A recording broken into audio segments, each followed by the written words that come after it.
Pull-up grip myths, overhand versus underhand explained. Curious about which pull-up grip you should use? Let's break down the myths and facts about overhand and underhand grips, so you can target the right muscles and avoid common mistakes in your workout routine. Overhand grip, what does it do? The overhand grip, also known as pronated or standard grip, primarily targets your upper back muscles like the latissimus dorsi. It also works your shoulders and forearms. Many believe this grip is only for advanced lifters, but anyone can benefit when using proper form. Remember, it emphasizes width and back strength in your pull-ups. Underhand grip, not just biceps. The underhand grip or supinated grip is often thought to only work the biceps.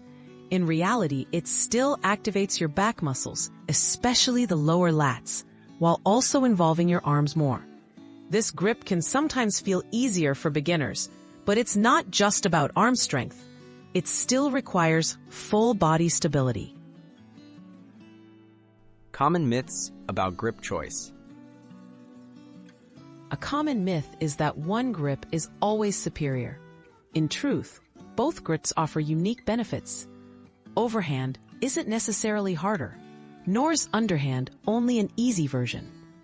Choosing a grip shouldn't depend on myths, but on which muscles you want to target and your personal comfort and goals. How to choose the best grip for your goals.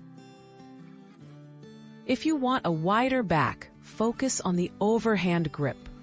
If your goal is stronger biceps or a balanced workout, add underhand grip pull-ups. Varying your grip helps prevent plateaus and reduces the risk of overuse injuries. Listen to your body, use controlled movements, and prioritize proper form for best results. Avoiding mistakes with pull-up grips. A common mistake is ignoring your form when switching grips. Don't sacrifice technique for more reps. Always engage your core, avoid swinging, and lower yourself fully between repetitions. Switch up your grip for well-rounded strength. But remember, quality reps with safe form lead to the best progress.